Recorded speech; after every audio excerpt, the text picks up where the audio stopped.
اگلے سوال کی جانب چلتے ہیں۔ پوچھنے والے نے یہ سوال کیا ہے کہ آقا یہ بتائیے کہ جو ناخن ہمارے پڑ جاتے ہیں ہاتھوں کے، پیروں کے، یا جو ہمارے وہ بال ہیں کہ جو غیر ضروری ہیں، جب وہ جسم میں بڑھ جاتے ہیں تو یہ کہا جاتا ہے کہ ان ناخنوں میں شیطان بستا ہے، ان بالوں میں شیطان رہتا ہے اور انسان کو بہکاتا ہے۔ اس بات کی کیا حقیقت ہے؟ اور شریعت نے ناخن تراشنے کے حوالے سے یا ان فضول بالوں کو کاٹنے کے حوالے سے کیا احکامات دیے ہیں، اس کے حوالے سے بیان فرمائیے گا۔ دیکھیں جی، شیطان بستا ہے، شیطان بسے یا نہ بسے، وہ ناخن جو ہے نا وہ زیادہ نہیں بڑھنی چاہیے، اس کے اندر جو ہے نا وہ میل کچیل کے جمع ہونے کا خطرہ ہے۔ یہ توحید مفضل ایک ہماری عقائد کی کتاب ہے،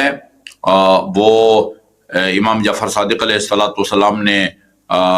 یہ توحید اللہ تعالیٰ کی معرفت پر کچھ لیکچرز دیے تھے عمر ابن مفضل کے لیے۔ اس کا کسی دہری سے، منکر خدا سے کوئی مناظرہ ہوا تھا تو وہ اس کو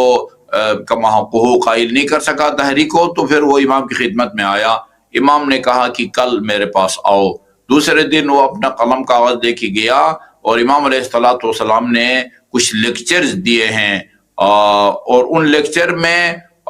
کائنات کے اندر اور خصوصاً انسان کے بدن کے اندر اللہ کی قدرت کی جو نشانیاں ہیں ان کو بیان کیا ہے۔ اب یہ اصل عربی میں بھی ہے، اردو میں اس کا ترجمہ بھی ہوا ہے، اور پاکستان کے بعد مدارس میں یعنی عقائد کی کتاب کے طور پر اللہ تعالیٰ کی معرفت کے لیے یہ کتاب پڑھائی جاتی ہے۔ اس کے اندر امام علیہ السلام نے بیان کیا ہے کہ اللہ تعالیٰ نے اپنی حکمت سے یہ جو ناخن ہیں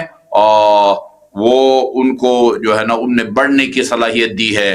ناخن میں بڑھنے کی صلاحیت دی ہے،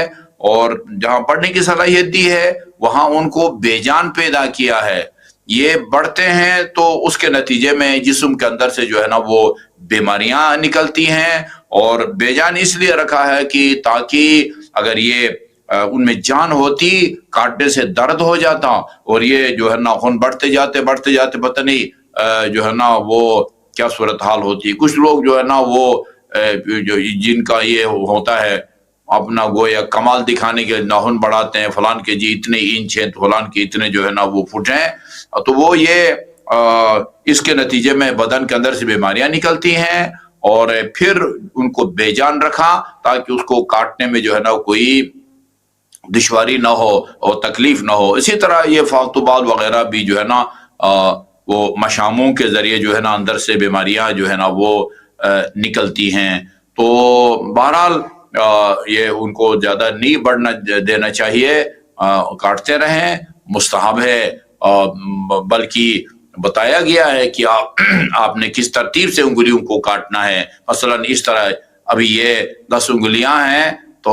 بہتر ہے کہ آپ سب سے پہلے جو بائیں ہاتھ کی سب سے چھوٹی انگلی ہے اس کے ناخن کاٹنے سے شروع کریں، اسی طرح انگوٹھے تک، اس کے بعد پھر دائیں ہاتھ کا انگوٹھے کے ناخن، پھر آخر میں چھوٹی انگلی۔ اس طریقے سے کاٹنا مستحب ہے، اور وہ جمعہ کو کاٹیں، پیر کو کاٹیں، اور اس سے جو ہے نا ناخن کاٹنے کے نتیجے میں جہاں یہ بیماریاں نکلتی ہے وہاں کہا گیا ہے کہ یہ رزق حلال میں جو ہے نا وہ وسعت بھی ہوتی ہے۔ زیادہ نہیں بڑھنے دینا چاہیے، صرف اس لیے نہیں کہ اس میں شیطان بستا ہے، بلکہ بیماریاں نکلتی ہیں تو